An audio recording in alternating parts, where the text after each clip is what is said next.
नमस्कार। Prime time में आज लैंड बिल पर बवाल। आज जंतर मंतर में देश के कई राज्यों से आए किसानों ने नए जमीन बिल के विरोध में प्रदर्शन किया। भारतीय किसान यूनियन की अगुवाई में कर्नाटक, तमिलनाडु, पंजाब, हरियाणा, केरल, उत्तर प्रदेश से जंतर मंतर पर करीब 2,500 किसान अपनी मांगों को लेकर डटे रहे। कल ही कांग्रेस अध्यक्षा सोनिया गांधी ने राष्ट्रपति भवन तक 14 पार्टियों के नेताओं के साथ इसके विरोध में प्रदर्शन कर मार्च किया था। राष्ट्रपति को ज्ञापन सौंपकर इस बिल को आगे बढ़ने से रोकने के लिए हस्तक्षेप करने का आग्रह किया।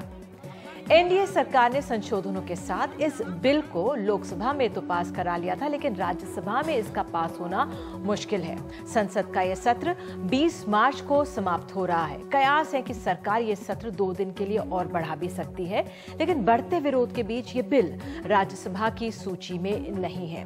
सोनिया गांधी ने अपने नेताओं से कहा है कि इस बिल पर नरम ना पड़े तो प्रधानमंत्री खुद विपक्ष को जवाब में आक्रामक प्रचार की तैयारी में है। 22 मार्च को वो किसानों के साथ मन की बात करेंगे, सभाएं भी करेंगे प्रधानमंत्री। इसके अलावा 35 मंत्री और सांसद देश के विभिन्न हिस्सों में जाकर किसानों और आम जनता को लैंड बिल के लाभों के बारे में बताएंगे। आखिर ऐसा क्यों हुआ कि जो लैंड बिल का इतना घनघोर विरोध सा होता दिख रहा है? सरकार द्वारा संशोधनों के बाद क्या ये सब राजनीतिक दिखावा है? क्या विपक्ष ये भ्रम फैला रहा है कि एनडीए सरकार सिर्फ उद्योग और पूंजीपतियों के लिए किसानों से जमीन छीन लेगी, या फिर सरकार को जो संशोधन करने पड़े उससे अस्थिरता का भाव झलका? कहा गया कि किसानों से कंसेंट क्लॉज में बदलाव करके उनके अधिकार पर हस्तक्षेप हुआ। इससे उनके विश्वास और अहमियत को ठेस पहुंची। लेखक और विचारक भानु प्रताप मेहता ने लिखा है कि गलत राजनीतिक संदेश भी गया। जल्दबाजी में ऑर्डिनेंस से सिग्नल गया कि सरकार के लिए उद्योग अहम है। अब जिस तरह से कृषि क्षेत्र में मुश्किलें बढ़ रही हैं, लोग सरकार को किसान विरोधी कहने से नहीं हिचकिचाएंगे। उन्होंने ये भी लिखा है कि हमारे देश में असली मसला कानून नहीं, बल्कि उसको कैसे सरकार की मशीनरी लागू करती है ये अहम है। कैसे विश्वसनीय प्रशासनिक प्रणाली आप खड़ी करते हैं जो निर्णायक बन जाता है, वो निर्णायक बन जाता है। सांसद जो है जय पांडा, उन्होंने भी एक लेख लिखा है। अपने उस लेख का शीर्षक है इंडियाज ग्रीक ट्रेजेडी। उसमें लिखा है कि जब हमारे देश में कंसेंट क्लॉज में इतना हंगामा मचा हुआ है, चीन और अमेरिका दोनों में जमीन के अधिग्रहण के लिए किसी तरह के कंसेंट की जरूरत नहीं है, जबकि दोनों के यहाँ बिल्कुल विपरीत तरह की सरकारें हैं। ये सही है कि खेती के क्षेत्र में सुधार की जरूरत है, लेकिन 60% आबादी के लिए ये कब तक रोजगार रह सकता है? हमारे किसानों के बच्चों के लिए रोजगार के अन्य अवसर खड़े किए जाएं, या फिर वे लगातार परिवार में बढ़ती जमीन पर ही निर्भर रहें? वित्तीय मामलों के जानकार एम.के. वेणु ने लिखा है कि किसान जान गया है कि उसकी जमीन की कीमत बढ़ रही है और किस तरह उसकी जमीन पहले उनसे औने पौने दामों में ले ली गई थी। यूपीए शासन में अनियंत्रित और बेतरतीब तरीके से विकास के नाम पर जमीन ली गई। SEZ के लिए जमीन बाद में रियल एस्टेट डेवलपर्स के हाथ में खिलौना सा बन गई। तो प्रधानमंत्री को यह समझना होगा कि अब किसान सरकार पर आसानी से विश्वास नहीं करने वाला है। तो आज हम प्राइम टाइम में समझेंगे इस रोष को, लैंड बिल को, जो सरकार के काम करने की राह में रोड़ा बनकर खड़ा हो गया है। तो हमारे साथ खास मेहमान हैं, आपको मिलवा देती हूँ कौन कौन हमारे यहाँ मौजूद है। राकेश टिकैत भारतीय किसान यूनियन के नेता हैं, प्रवक्ता हैं, आज जंतर मंतर पे मौजूद थे। नमिता वाही हैं, फेलो हैं सेंटर फॉर पॉलिसी रिसर्च की। इन्होंने आज एक लेख लिखा इंडियन एक्सप्रेस में। इनके लेख से एक एक्सपर्ट हैं इस फील्ड की, हमें समझाएंगे कि मसला क्या है। GVL नरसिम्हा राव प्रवक्ता बीजेपी हमारे साथ जुड़ चुके हैं और मीम अफजल साहब प्रवक्ता कांग्रेस के हमारे साथ मौजूद हैं। लेकिन आगे बढ़ने से पहले जंतर मंतर पर किसानों के जो प्रदर्शन से जुड़ी हमारे सहयोगी मुकेश सिंह सेंगर की रिपोर्ट देख लेते हैं। ये लैंड बिल क्या है, मालूम है कुछ इसके बारे में आपको? हाँ, क्या है? क्या है? चर्चा में दिया मांग भी आए हैं? मांग भी आए कि हक दो हमारा। नहीं, क्या मांगने आए हैं? गेहूँ चना का हक मांग रहा है, जो सड़ गई है फसल। सड़ गई, अच्छा। हाँ, तो लैंड बिल जानते हैं क्या है? ये जमीन अधिग्रहण बिल का मालूम है? नहीं जी, नहीं जानते इसके बारे में। बिल में क्या है नहीं पता, पर विरोध जारी है। दरअसल जबरन जमीन छीने जाने की आशंका ही इन किसानों को जंतर मंतर तक ले आई है। इसके अलावा बेमौसम बारिश से हुआ नुकसान, जिसके मुआवजे की ये किसान मांग कर रहे हैं। ये तय है कि भूमि अधिग्रहण बिल को लेकर किसानों तक सही जानकारी अभी तक न तो सरकार पहुंचा पाई है और न ही उनके लिए काम करने वाले दूसरे संगठन। ये नजारा संसद मार्ग का है, जहां भारतीय किसान यूनियन के बैनर तले हजारों की संख्या में पूरे देश से आए किसान जुटे हैं। जो इनके इशू हैं, बड़ा सबसे इशू है कि जो भूमि अधिग्रहण बिल जो आया है, इसके विरोध में पूरे देश का किसान है और हमें ये बिल कतई मंजूर नहीं है। जो ये राज्यसभा में बिल है, अगर विपक्ष इसका विरोध नहीं करेगा तो हम उनका भी विरोध करेंगे। इस महापंचायत में कई राजनीतिक पार्टियों के नेता भी पहुंचे। आम आदमी पार्टी के योगेंद्र यादव और सीपीआई के अतुल अंजान भी खुद को किसानों का हितैषी बताने की कवायद में जुटे दिखे। भूमि अधिग्रहण बिल जो है, इससे पहले जो अध्यादेश था, ये तो किसान के साथ धक्का है, किसान के साथ धोखा है। किसानों की दूसरी मांगों में गन्ने का समर्थन मूल्य, कर्ज में डूबे किसानों को मदद जैसे कई मुद्दे हैं, जिन्हें लेकर उनका कहना है कि मांगें पूरी होने तक ये महापंचायत जारी रहेगी। यहाँ बैठे हजारों लोगों को भले ही जमीन अधिग्रहण बिल के बारे में जानकारी ना हो, लेकिन इनकी भावनाएं इस बिल से जुड़ी हुई हैं। इनका मुद्दा काफी गंभीर है। ऐसे में सरकार को इनसे बात कर इस मुद्दे के बारे में गंभीरता से सोचना होगा। नई दिल्ली से कैमरामैन हीरा मंडल के साथ मैं मुकेश सिंह, एनडीटीवी इंडिया।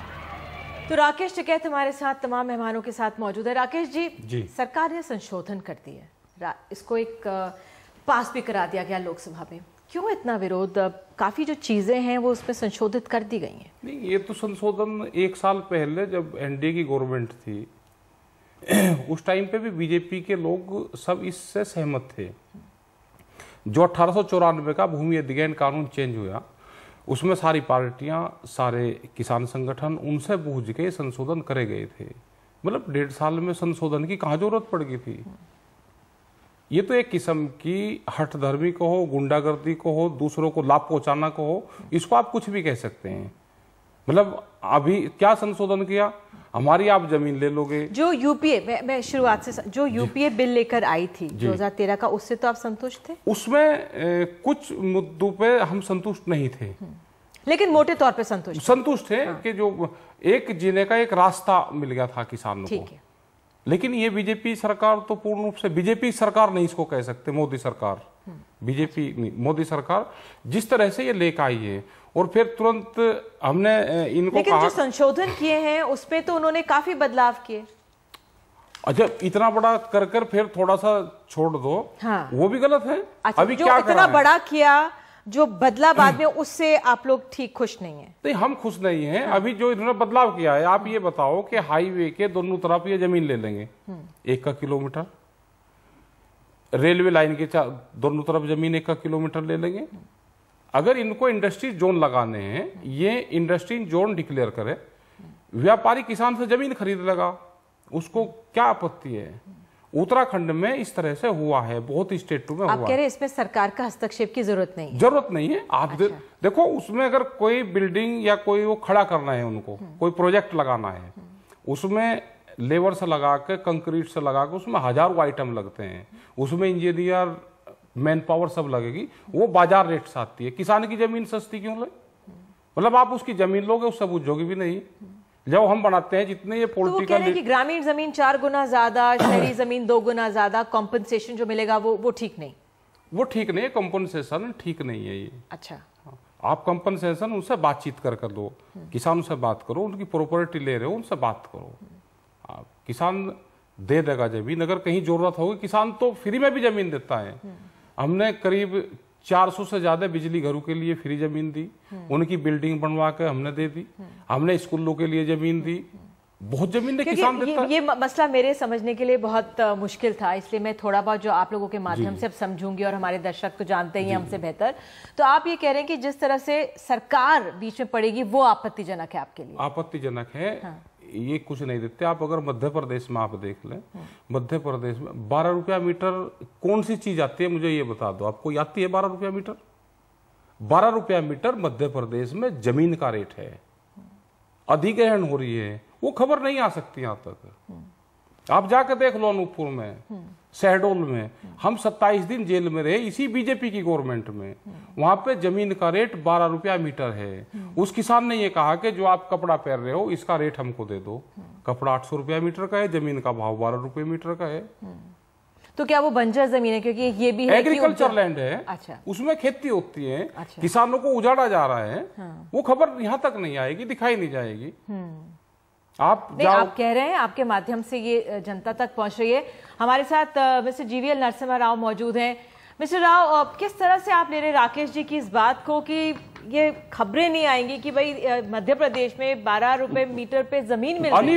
अनूपपुर में पावर प्रोजेक्ट के लिए जमीन राकेश जी, निधि जी, ये बिल्कुल गलत बात है, क्योंकि जो अधिक ये कब की बात कह रहे हैं मुझे जानकारी नहीं है, लेकिन ये ऐसा एक केस दिखाया हाल ही में।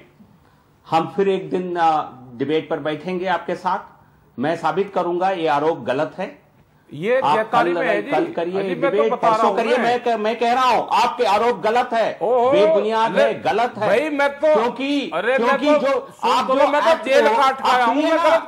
बात सुन लीजिए ना आप, मैं अभी की बात कह रहा हूं ना, आप सुन लीजिए। हाँ जी। आप लड़ते क्यों है? सुन लीजिए पहले।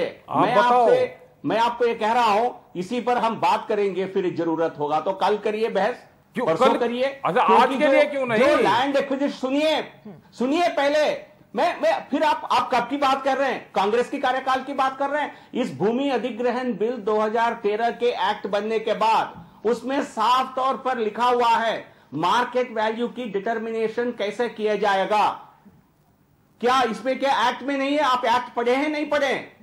इसमें क्या लिखा है? देखो, किसान ने सारी चीज पढ़ ली है, किसान को वो पता है कि जो उसको मिल रहा है। गलत बात क्यों कर रहे हैं? आप राजनीति क्यों कर रहे हैं? यहाँ पे मैं आपसे राकेश जी जानना चाहूंगी, ये जो बिल है हमारे पूरे जानकारी क्यों दे रहे हैं? आप किसान हैं, झूठ मत बोलिए। नहीं ऐसे मत बोलिए आप। ऐसे कैसे कह सकते हो? नहीं समझिए बात, मैं आपसे पूछ रही थी कैद जी, मतलब किसान की जमीन हमारे देश में विविधता है, एक्ट में लिखा हुआ है, डिस्पैरिटी है। मार्केट वैल्यू कैसे सिद्ध जिस तरह से मैं एक आर्टिकल पढ़ रही थी, करीब हमारे अगर 600 जिले हैं, तो जिस तरह से नमिता ने अपना आर्टिकल लिखा है कि 165 के करीब, जो 160 के करीब ऐसे जिले हैं जो लैंड कॉन्फ्लिक्ट जोन की तरह देखे जाते हैं, और उसका अध्ययन करने की जरूरत है। लेकिन क्या ये एक सवाल है जो हम लोग चर्चा कर सकते हैं कि क्या एक कानून हमारे पूरे देश में, क्योंकि इतनी विविधता है, कहीं पे जमीन सस्ती हो सकती है, कहीं पे महंगी हो सकती है, उस पर लागू हो सकता है कि नहीं? नमिता, ये जो कंफ्यूजन, आपसे जब मैं बात कर रही थी कार्यक्रम में आने से पहले, आप कहते हैं कंफ्यूजन सा है, बहुत बड़ा क्या है, किस तरह से स्थिति, आप एक्सपर्ट हैं इस फील्ड की, देखते हैं उसे? जो पॉलिटिकल एक डिस्कोर्स में एक कन्फ्यूजन है, सर्वोपरि अधिकार या एमिनेंट डोमेन पावर जिसे कहते हैं, जिसके तहत लैंड एक्विजिशन होता है, और वो ये है कि ये जो पावर है ये एक फोर्सेबल पावर है जो स्टेट के पास होती है कि वो किसी का प्राइवेट इंडिविजुअल से लैंड ले सके। ये स्टेट को पावर आती है क्योंकि हम लोग मिलकर हमने एक स्टेट बनाई है और अपने कुछ राइट्स उनको दिए हैं। पर ये पावर बिकॉज इट फोर्सेबल है, कंसेंट के बिना होती है लोगों के, इसलिए इसको सिर्फ 2 कंडीशंस में एक्सरसाइज करना होता है। पहला है कि एक पब्लिक पर्पस या लोक प्रयोजन होना चाहिए, और दूसरा ये है कि जिससे ये लैंड या ज़मीन ली जा रही है उसको ऐसे कॉम्पेंसेट करना चाहिए ताकि वो पब्लिक गुड का बर्डन डिस्प्रपोर्शनेटली ना बेयर करे। अब हुआ क्या है कि जो एमिनेंट डोमेन में पब्लिक पर्पस की डेफिनेशन को बहुत एक्सपैंड कर दिया है, और इन एरियाज जिन एरियाज में ट्रेडिशनली जो गवर्नमेंट लैंड एक्वायर करती थी, जैसे इंफ्रास्ट्रक्चर, हाईवेज, रेल रोड्स, उसके अलावा बहुत सारे और पर्पसेस को ज्वाइन कर दिया है, और उससे ये एक प्रॉब्लम है। और इसलिए क्योंकि वो on the face of it unjust है कि आप किसानों से या और लोगों से ज़मीन लेकर आप प्राइवेट इंडस्ट्रीज को दे रहे हैं, इसलिए उन्होंने फिर कंसेंट प्रोविजन भी लाया। मैं भी जानना चाहती हूँ, एक ये आरोप लग रहा है कि भाई सिर्फ प्राइवेट इंडस्ट्री के लिए लिया जा रहा है, उद्योग, बीजेपी है या जो एनडीए सरकार है सिर्फ ये उद्योगपतियों के लिए कर रही है फेवर, ये आशय क्यों आ रहा है? पहली बात तो ये गलत है कि लैंड एक्विजिशन सिर्फ प्राइवेट इंडस्ट्री के लिए हो रहा है। पिछले 65 साल में अगर हम देखें तो सबसे ज़्यादा लैंड एक्विजिशन स्टेट ने ही किया है। डैम्स और इंफ्रास्ट्रक्चर, माइनिंग, आप पिछले 7 सालों में अगर देखा जाए तो maximum land has been diverted for coal mining. Coal mining so वो तो यूपीए के कार्यकाल में हुआ होगा। हाँ, मतलब यूपीए और अब यूपीए के कार्यकाल में हुआ है डेफिनेटली। तो ये तो गलत है कहना कि सिर्फ प्राइवेट इंडस्ट्री के लिए हो रहा है। लेकिन स्टेट के कुछ पर्पसेस के लिए land acquisition, forcible land acquisition जो है वो सही है, बिल्कुल। लेकिन फॉर प्राइवेट एसईजेड और private hotels, educational institutions and वो सब जो हैं उन सब के लिए सही नहीं है। और आई थिंक ये अब जो ये संशोधन हुआ, मैं ये समझना चाह रही हूँ, जो अब ये संशोधन हुआ कि भाई जो हॉस्पिटल्स हैं या जो एजुकेशनल इंस्टीट्यूशंस हैं वो इसका गलत इस्तेमाल कर सकते हैं अपने कमर्शियल उसके लिए, तो वो हटा दिए गए, ऐसा हुआ ना? ऐसा हुआ है। हाँ। लेकिन अभी जैसे 5 एग्जेम्प्टेड पर्पसेस हैं, अगर हम देखें उनको, defence, rural infrastructure, affordable housing, कुछ सोशल इंफ्रास्ट्रक्चर का भी था वो हटाया गया है। इंडस्ट्रियल कॉरिडोर्स जो मेंशन हुआ है, अब मतलब डिफेंस समझ आता है, इंफ्रास्ट्रक्चर समझ आता है, पर इंडस्ट्रियल कॉरिडोर के लिए क्यों गवर्नमेंट को अक्वायर करना पड़े लैंड, ये क्लियर नहीं है। ठीक है, यहाँ पे मिस्टर राव, क्यों करना चाह रही है सरकार इंडस्ट्रियल कॉरिडोर के लिए जमीन अधिग्रहण? ये देखिए, क्या इंडस्ट्रियलाइजेशन करना क्या हमारे लिए जरूरी नहीं है? क्या पिछले साल में जो कांग्रेस के मुख्यमंत्री हैं, सारे मुख्यमंत्री, कांग्रेस के मुख्यमंत्री, यहाँ एक लेटर है जो सबसे इंडस्ट्रियलाइज्ड स्टेट है महाराष्ट्र, जो उस समय पृथ्वीराज चौहान ने खुद लिखा है कि 80% या 70% का जो क्लॉज है कंसेंट का, इसको बिल्कुल हटाया दिया जाए क्योंकि इसके तहत भूमि अधिग्रहण असंभव होगा। ये उनका खुद का लेटर है। ऐसे ही कांग्रेस के सभी राज्य लिखे हैं, बाकी सभी राज्य भी लिखे हैं। लगभग सभी राज्य सरकारों के तरफ से एक राय थी कि ये भूमि अधिग्रहण जो बिल, जिस प्रकार के प्रावधान इसमें किए गए, इसके तहत भूमि को एक्वायर करना किसी भी पर्पस के लिए असंभव है। तो इसलिए क्या इंडस्ट्रियलाइजेशन एक विषय है हाईवेज में जिसमें इंडस्ट्री को लगा दिया जाएगा? क्या किसान के बेटे को नौकरी की जरूरत नहीं होगी? क्या रूरल एरियाज में क्या जब 1 एकड़ सीमित एक एकड़ तक मान लीजिए इंडस्ट्री लगेगा, क्या वहां की लैंड की कीमतें नहीं बढ़ेंगी? क्या उसका बेनिफिट किसानों को नहीं जाएगा? क्या वहां इंफ्रास्ट्रक्चर बढ़ेगा, इकोनॉमी बढ़ेगा? क्या उस एरिया डेवलपमेंट नहीं होगा? क्या सिर्फ मुंबई, दिल्ली, गुड़गांव में ही इंडस्ट्री डेवलप करना है? क्या पूरे राज्य में नहीं होना चाहिए? ठीक है, राकेश जी के पास आऊंगी ये पॉइंट को समझने के लिए, लेकिन यहाँ पे मीम अफजल साहब आप मौजूद हैं। बार बार एनडीए सरकार यही कह रही है, जयराम रमेश का भी आर्टिकल है हम सबके सामने, मतलब जब उनसे बातचीत हुई थी उन्होंने ये कहा था कि भाई कांग्रेस के उनको फेयर्स थे, कंसर्न्स थे कई चीफ मिनिस्टर्स के, और आप जिस तरह से मिस्टर राव कह रहे हैं कि महाराष्ट्र में कंसेंट क्लॉज को हटाने के लिए महाराष्ट्र की कांग्रेस की सरकार ने भी कहा था और तमाम फहरिस्त थे सबके सामने, तो कांग्रेस क्यों अब इतनी अगुवाई करके, मार्च करके राष्ट्रपति के पास जा रही है? पोस्चरिंग है ये सिर्फ? निधि जी, पहले इस पूरे मसले को जरा समझने की कोशिश कीजिए। और मैं पहला टेलीविजन चैनल देख रहा हूं जिसमें आपने किसी समझदार और मामले को समझने वाले किसान लीडर श्री राकेश जी को बिठा करके उनके मुंह से, यानी फ्रॉम द हॉर्स माउथ, हम लोग शहर में बैठकर बहुत सारी बातें करते हैं, मैं भी कर सकता हूं, आप भी कर सकती हैं, GL नरसिम्हा राव जी भी कर सकते हैं, हमको बहुत कुछ बताया जाता है और हम उसके मुताबिक बोलते भी हैं। लेकिन आपने देखा कि उन्होंने जो बातें कही उसमें कितनी सच्चाई थी। मैं आपको एक बात पूछना चाहता हूं, चलिए मैं वहां से शुरू करता हूं कि हमने ये कानून बनाया, उससे पहले शिकायत थी, ये 1896 या 94 का कानून था, जाते चुनावों से पहले आपने ये योगदान दिया है इस लैंड बिल का। मैं देखिए निधि जी पहले मेरी देखिए, आप मेरी इंटेंशन पर डाउट करें इससे पहले मेरी बात सुन लें, आपको पूरा अख्तियार है जी। मेरा ये कहना है कि एक बिल हमने जो लेकर के हम आए थे उसको तमाम पार्टियों की मंजूरी थी। भारतीय जनता पार्टी ने शुरू में इस पर बड़ा एतराज किया था, हमने भारतीय जनता पार्टी से बात की, तमाम अपोजिशन पार्टियों से बात की, उसके बाद उनको मनाया, उनको समझाया, उन्होंने जो संशोधन दिए, और किसने दिए? अरुण जेटली जी ने, सुषमा स्वराज जी ने, हमने उनको इनकॉर्पोरेट किया, उनको शामिल किया, उसके बाद एक कानून बन गया।